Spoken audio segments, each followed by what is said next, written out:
En Brasil, que inició el año con un radical cambio gubernamental. Luis Ignacio Lula da Silva asumió la presidencia por tercera vez.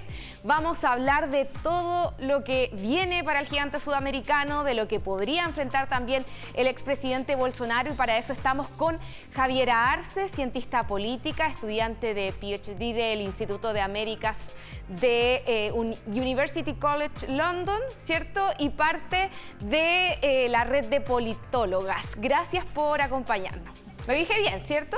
Todo bien, sí. Javiera, gracias por acompañarnos. Y de primera, ¿en qué estado recibe Brasil Lula da Silva? Bueno, eso es bien interesante. Bueno, primero muchas gracias por la invitación. Lula hace un recuerdo de que hace 20 años él estaba recibiendo por primera vez la banda presidencial en el mismo lugar. Y además hace un recuento de que los desafíos eran bastante parecidos a lo que él encuentra en Brasil. Una de sus principales preocupaciones tiene que ver con el hambre. Él lo ha dicho en innumerables veces y de hecho se emociona súper fuerte cuando le dice, bueno, yo no puedo con este desafío, porque y hace un recuento de lo que habían hecho entre su gobierno más el gobierno de Dilma Rousseff. Cuando dicen, bueno, nosotros hicimos crecer al país, sacamos a 20 millones de personas de la pobreza y las situamos en la clase media, y además hicieron muchas cosas que tienen que ver con innovación y poner a Brasil en el primer lugar del mundo, prácticamente muy conocido eso. Y ahora hay 30 millones de personas que sufren de hambre. Están sufriendo hambre. Entonces ese es un problema muy fuerte para Brasil. Ellos habían ganado la lucha del hambre en el mundo durante sus gobiernos, pero ahora han sufrido retrocesos bastante significativos, particularmente por la pobreza. Las condiciones materiales de la población están muy disminuidas, la clase media está empobrecida y la población más pobre está con hambre. Hay además un contexto mundial que no favorece en ese sentido, ¿cierto? ¿Cuáles van a ser los ejes principales? Tú ya lo atisbas, pero si tuviéramos que enumerar, no sé, 4, ¿cuáles serían esos ejes principales que va a tener que poner foco el gobierno de Lula da Silva? Lo primero tiene que ver con esta cosa de mejorar la renta de la población, es decir, las condiciones materiales de la población, y solucionar el problema del hambre. Eso es lo primero. Lo segundo, él ha puesto mucho foco en la democracia.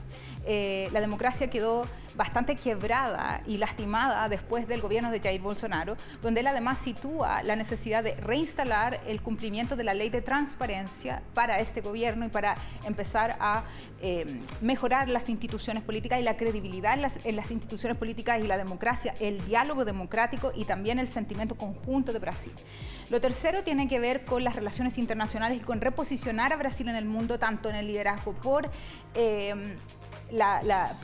solucionar la situación del hambre, así como también como foco de la Amazonia, de la protección del medio ambiente, de la protección misma de todo lo que tiene que ver con el calentamiento global, y cómo Brasil va a reofrecer al mundo una alternativa de crecimiento verde y de protección además del medio ambiente. Él inaugura, de hecho, en esta oportunidad, el nuevo Ministerio de los Pueblos Indígenas. Claro. ¿Ya?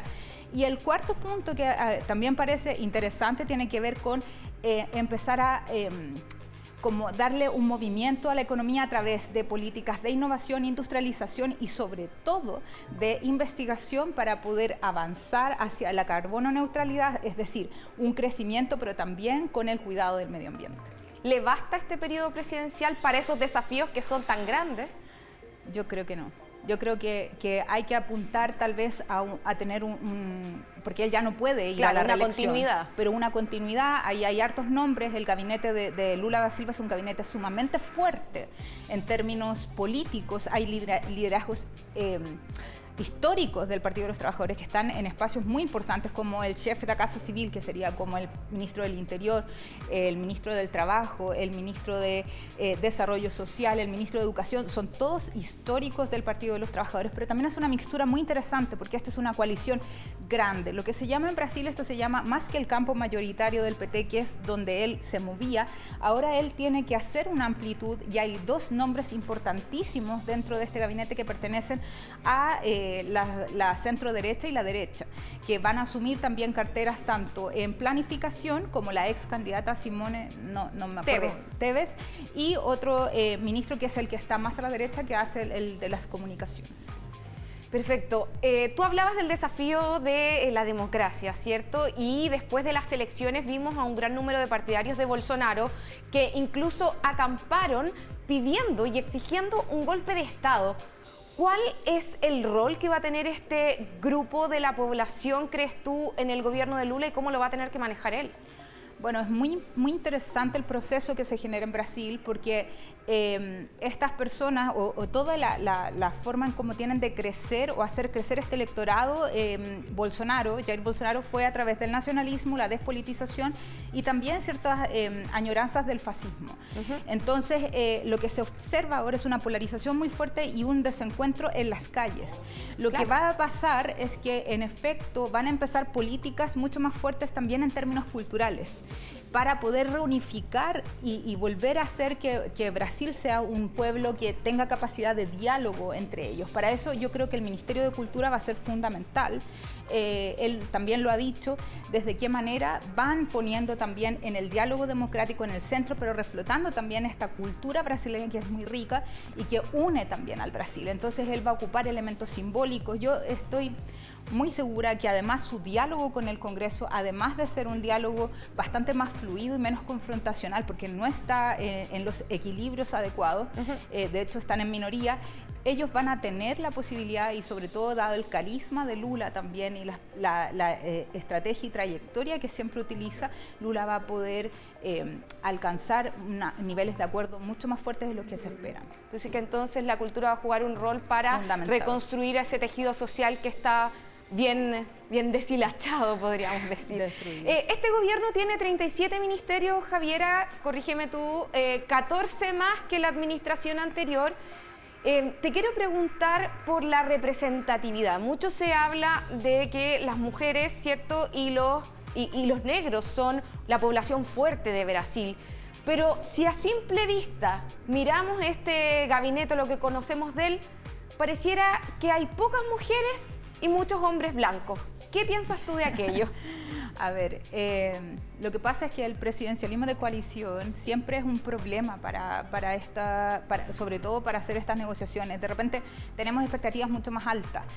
Yo sé que hay 11 mujeres, pero, por ejemplo, hay liderazgos muy fuertes como la ministra de la Mujer, la ministra de Cultura, está la hermana de Marielle Franco en el nuevo Ministerio de la Antidiscriminación. Entonces estamos hablando de que hay una serie de esfuerzos también de características tanto simbólicas pero también políticas. O sea, la ministra de Salud, por ejemplo, es una cientista social muy reconocida y muy fuerte. Si bien nos hubiese encantado tener paridad a todos, porque eso es un poco lo que se espera en las democracias modernas, en este caso la alianza con la centro-derecha puede también que haya afectado en ese sentido. Y también hay que recordar otra cosa.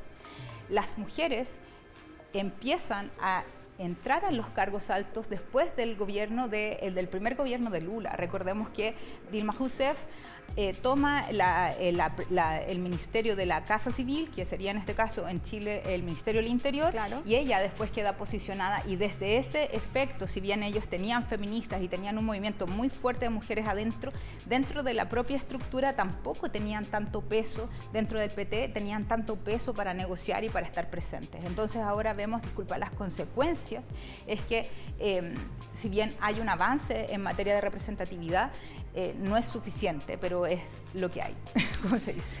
Javier, hablemos un poco del expresidente Bolsonaro. Él se va a Estados Unidos para evitar en un primer momento entregarle la banda presidencial a Lula da Silva, ¿cierto? Él incluso no reconoce su derrota, pero pareciera que él se queda en Estados Unidos, o al menos son las señales que ha dado. ¿Crees tú que pueda enfrentar procesos judiciales dentro de Brasil? Sí, o sea, de hecho ellos ya han anunciado que no va a haber una amnistía respecto de los crímenes que cometió Bolsonaro dentro de su gobierno. Y es altamente probable que él decida no volver ante la posibilidad de que sea juzgado y apresado por este gobierno. Entonces, la actitud que ha tenido es de arrancar, de no hacer frente a las consecuencias de un mandato que terminó destruyendo el Amazonas, terminó destruyendo la democracia brasileña y desmejorando absolutamente las condiciones de la población. Y además de eso, hubo también una persecución muy fuerte tanto a activistas, mujeres, afrodescendientes y sobre todo de los grupos LGBT de las diversidades sexuales. ¿Crees tú que está muerto políticamente Jair Bolsonaro? Yo nunca digo que la gente está muerta en política, porque la gente no muere en política salvo que se muera de verdad. Pero en este caso no, yo creo que él tiene un enraizamiento profundo dentro de la población también. Eso hay que tenerlo súper claro, que fue construido a través de unas mentiras muy fuertes, un sistema de mentiras muy fuertes propagado por las redes sociales como estrategia de campaña a lo Steve Bannon. Claro. Entonces hay que tener cuidado con anunciar la muerte prematura de ciertos líderes políticos. Sin embargo, él podría incluso hacer como la Parisi, como de estar afuera y a través de Zoom influir. Claro, porque también lo hemos visto, lo vimos con Trump, que está en pleno regreso. Muchas gracias, Javiera, por esta entrevista. Vamos a seguir hablando durante este año y probablemente nos contactemos ahí por Zoom para seguir analizando lo que pasa en Brasil y en otras partes del mundo. Gracias por la invitación.